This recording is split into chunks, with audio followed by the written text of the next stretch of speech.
Joe Green, Tom Hitchcock, happy Thursday. Hi, Tom. How are you today? I'm not too bad, apart from I thought it was Friday. Oh dear, that's a bad Thursday. That's why I led on the Thursday. I was like, yes, let's get this off my chest, Excellent. So listen, thanks for agreeing to come on. We're super keen to hear your story and tell us a bit about what makes you tick, us essentially. But yeah, tell us a bit about yourself.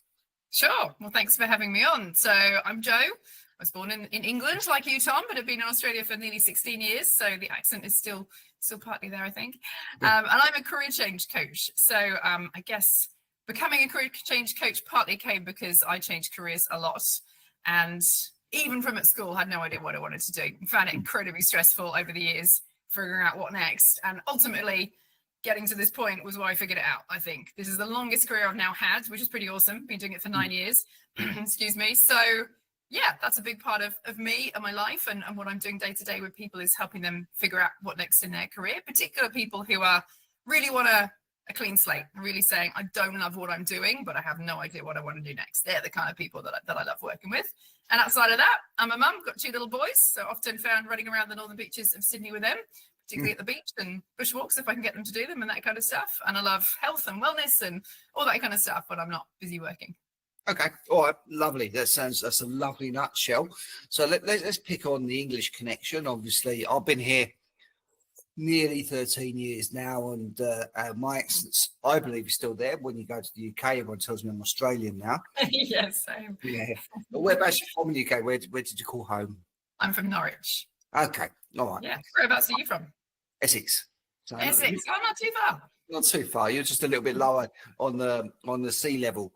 Yes. But yeah, I have quite an interesting fact about Norwich, but I'm not too sure if I could say it on the podcast.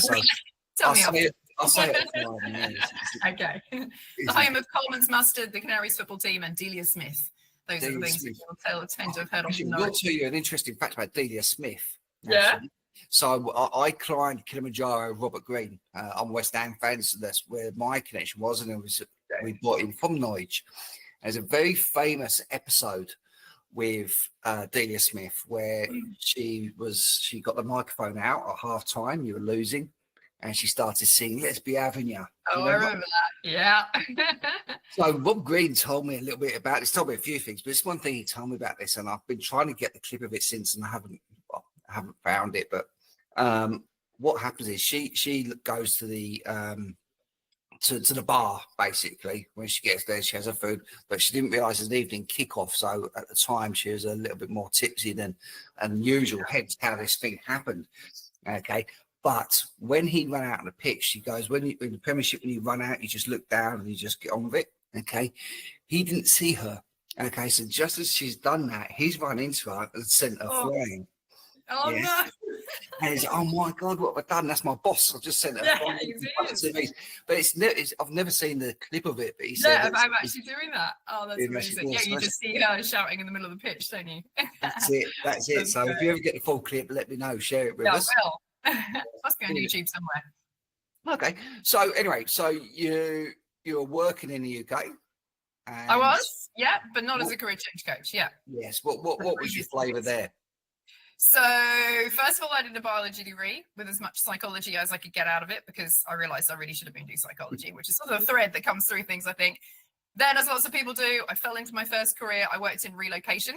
So I had just moved to London myself, and I was helping people from overseas who were moving to London to figure out where to live. So I was pretty useless because I didn't know where anyone should live, because I just got them.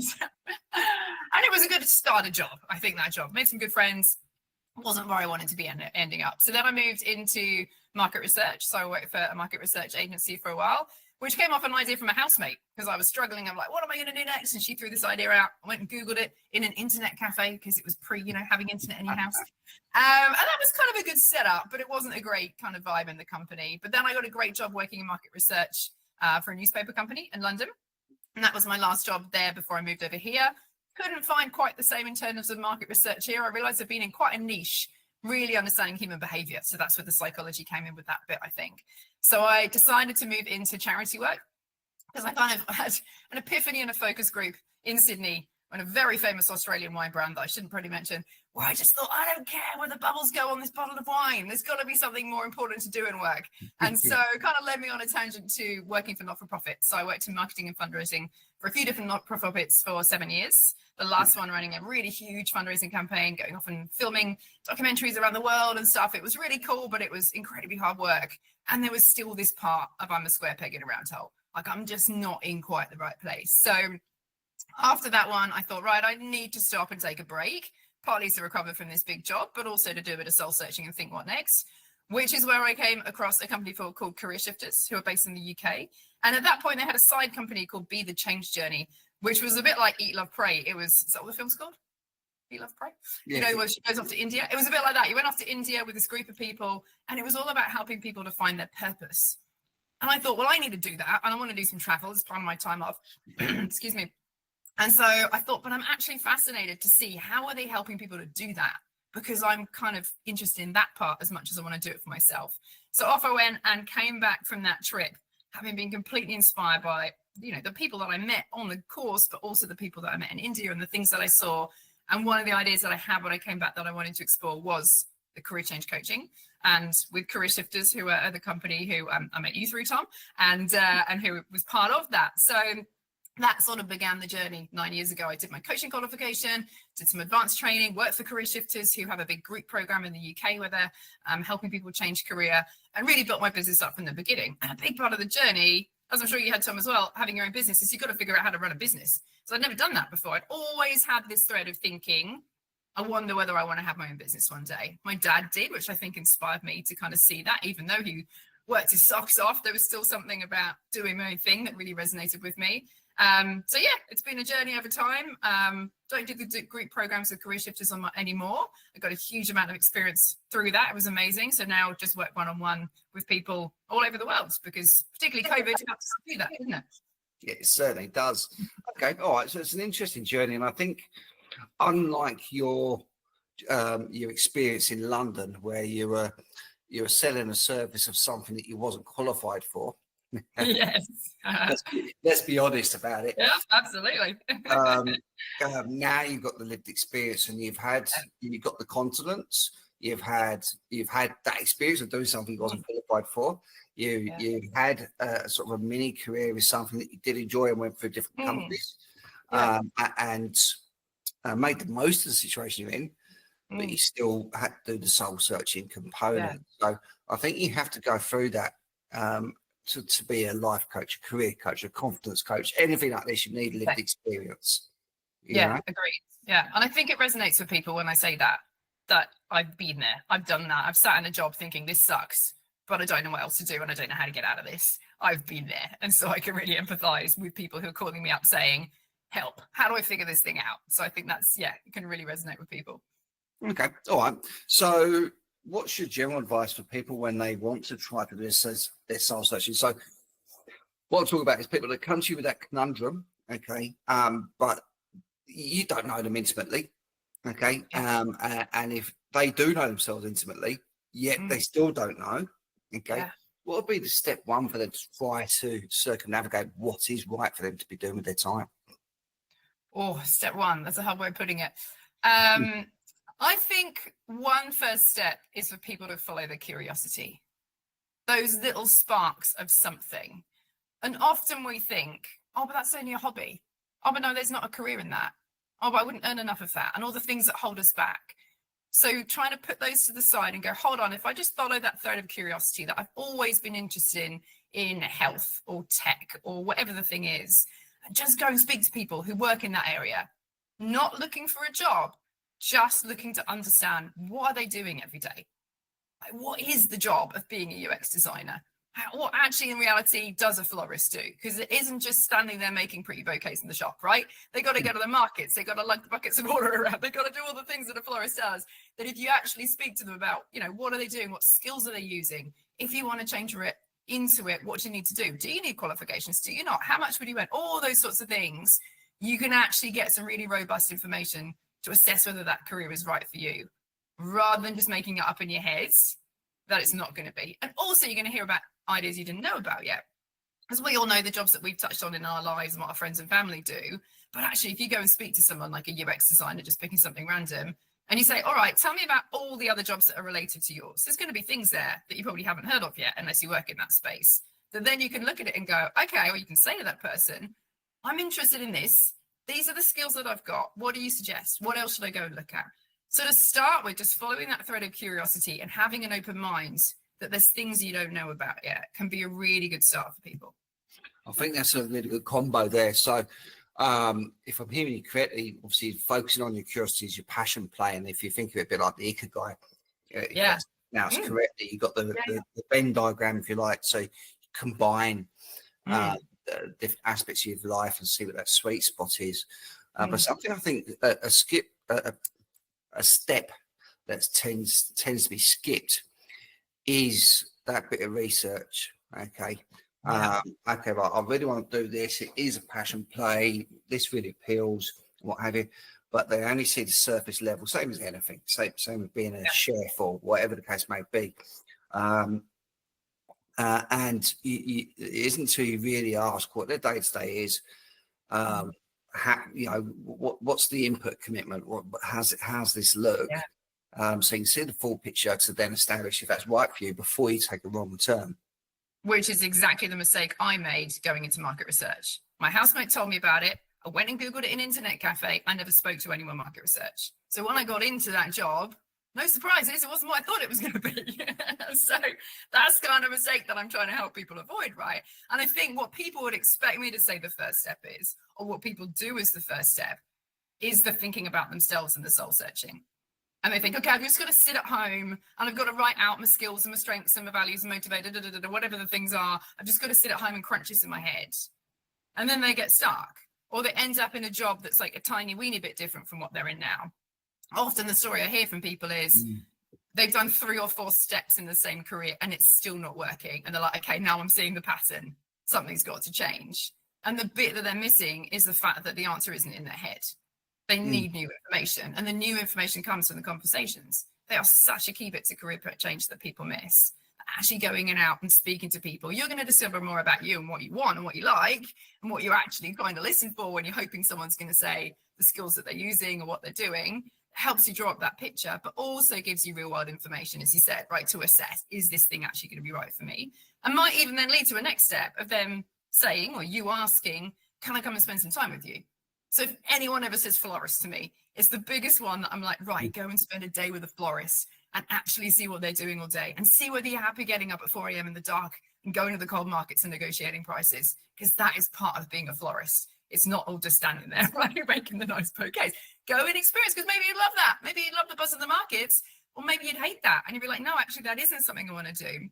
Sometimes with anything, we've got to go and try it to know whether it's going to be something that resonates with us or not. I like it. So you didn't, the irony of you not doing your research on research, it wasn't wasted on you. Exactly. Never thought that before. Yeah. There is something you said there which was quite interesting as well. So you got the big shift. It's a big shift. The soul searches. You're at a crossroads, so I go left, right, forwards. But then you've got the people where there's a deviant, deviations where they're going. Okay. And it turns out the deviation isn't enough. Okay, so it's only slightly different from the current role. I think I want to go more to people management, or I want to go this, or whatever, whichever that deviation is. And I think this is something that I see a lot in the world of recruitment. Is I see some repackaging of the same jobs. Okay, with slightly different title, slightly different PD position description. Okay, so people think that there's a completely different. Yeah. And it potentially is a bit different, but it's still same. And the big one that, you know, you've got your florist as an example. My example with this one, and I've noticed it a lot, is when someone gets packaged up as a business partner. Okay. Yeah, for example, like a recruitment business partner, and that's okay, right? So I'm doing in-house recruitment, I'm doing this and the other, and then this one's business partner, recruitment business partner. That sounds a lot more, you know, has a bit more status and oomph to it. And then ultimately, I'm doing exactly the same thing, give or take, you know. And there's an element of remorse to it as well. What, you know, this is an almost false advertising, but business partners thrown around quite a lot now, and I find it's a bit seductive. Yeah, in aspects. It sounds grander, doesn't it? Saying that, And I think that that just shows the point of doing the research. And if you're having a chat with someone and they say they're a recruitment sales partner, they say that it's a recruitment consultant, they say they're a business partner, teasing apart with them, well, what is the difference? Because I'm hearing these different terms. Or you've explained to me, like I say to people, the first conversations you have, it's like you're learning the ecosystem of that industry. And you want the person to explain all the different job titles, what everybody does, and give you a sense of it. Because then you can go, that's the kind of person I want to speak to next. And you can ask them, right, do you know someone that does that? Because then you can pick. Because then you can understand those nuances and really see that. But it even comes down to job interview as well, doesn't it? Like I'm always saying to my clients, the job interview isn't just for the company, it's for you as well. What questions are you going to ask? Because this is your chance to check that it is what you think it is and it is what you want as well. And that's a big part of the journey. You know, the curiosity in going out and speaking to people is obviously a key part of what I help people to do and to feel confident to go and do that. Because some people come to me, they've never done that kind of thing before. They've never used LinkedIn. They've never thought, how would I reach out and ask someone for a chat? I don't know what questions to ask. So a lot of it's building up their confidence for that. But the other bit is the soul searching. But it's coming at it, I think, in a few creative ways. Because sometimes if we look at something head on, it's really hard to just write down, these are my skills, these are my things, this is what I'm interested in, here's some ideas. And they've been doing that already. So there's a few ways of coming at it sideways, coming at different things, coming at things creatively to shake it up a bit. That then draws a really clear picture of what they want. Because the job ads are telling them what they think they can get. But actually, if you come down to what do you want and you have a really firm foundation of that first, then when you go out and you're starting to talk about career ideas or you're in a job interview, if you know what you want to ask to check that that is what you're going to get. And I find that is such a powerful part of the process for people to really stand in who they are and what they want in their career. And there's a lot to be said for that, because a lot of people don't really truly know themselves at a deep level. We plug into the parameters that are around us. So I should be a project manager because that's the best fitting option that's out there in an area of relative interest. But if we forget those parameters, what we would like to do, where perhaps our strengths are and our passion play is different, you know. And there always is that tendency to find that close to the comfort zone run, right? The ideas that are really close to now, there would just be that little tweak of a change, which maybe would make enough of a difference. And obviously you've got to go and explore that. But I always say to people, yeah, have those ideas on the page, but I want the ones out here on the page as well, right? Let's go and explore some really radical ones, because there's some ways I'm helping people to tease things apart at that point, that if you've got some different things that you're thinking about and you're measuring, if you've got some really radical ideas and some real comfort zone ideas on there, it's going to be easy to see the difference and go, all right, actually, there's something great about this and there's something great about this, and weigh them up against each other and understand them more if you've got a different mix on the page. If you're just looking at ones really close to what you're doing, you're not going to get that bigger sense of you and what's out there. Love it. Love it. Okay. So now you have changed the topic ever so slightly just to wrap this up. Now you have got lived experience of moving continent, moving country, relocating. What's your advice to maybe expats that are planning to move here and to get settled in? What would be your advice to them? In terms of career change or in terms of life? Just in life, because you've done this in London and you wasn't qualified. Now you're in Australia. You are That's true. I hadn't thought of it like that. I think, like anything, the more information you can have, the better. Right. So if there's ways, like I had a friend recently who was thinking of moving into Sydney, and she came and she spoke to lots of people. She went to the types of things she would go to if she was to move to Sydney to see, okay, is this the right kind of vibe? Is this the kind of thing? She went to the suburbs where she would want to live. She did as much as she could to think and imagine what life would be here if she was to move here. And she was lucky that she could fly, like she was coming for work and she could come and do that. Other people can't. But I think having those conversations and finding ways, you know, everyone knows someone who lives in blah, right? If you say to all of your friends, hey, do you know what I lived once, even if it was some amazingly ridiculous country in the world that no one's heard of, surely someone's cousins, whoever knows someone, right? Like try and use your connections to find some people that live there.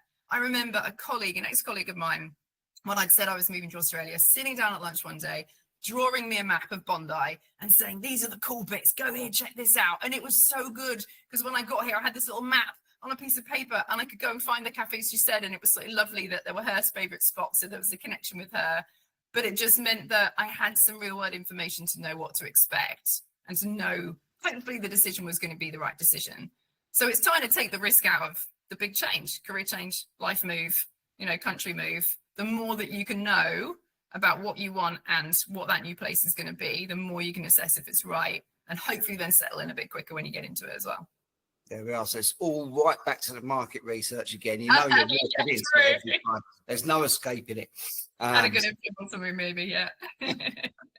Okay, well, as we draw to a close, anybody that's interested in having a conversation with you, whether it be for part of your story or part of your services, what would be the best way for them to reach out to you, Jo? Yeah, absolutely. Probably the easiest way is to hop on my website, jogreencoaching.com. And then on there, right up the top, you can see to book in a time to chat. Really happy to chat to anyone. Sometimes people get in touch thinking, oh, do I want to be a career change coach? And I love having chats with those people, or expats or people thinking about career change, even if it's just to suss out what would it look like to get some help. Sometimes people want that and they're not quite ready yet. And that's okay, because I think it's part of the researching process as you're thinking about it to work out when the time is going to be right. So always happy to have a chat with people, explain, how I can help them and what their journey might look like in doing some coaching. Love it. Brilliant. Too easy. Nice and simple. Lovely conversation. Nice to speak to a fellow expats. Absolutely. And thanks again for your time, Jo. Thank you, Tom. Thank you for watching this episode. I hope that you did enjoy it, had lots of takeaways from it. As before, please subscribe below so you can keep on top of any new releases we have. And also, if you would like to have your story told, just reach out with me and I'd love to give you that platform. My best email address is tom@purplepatchconsulting.com. Thank you.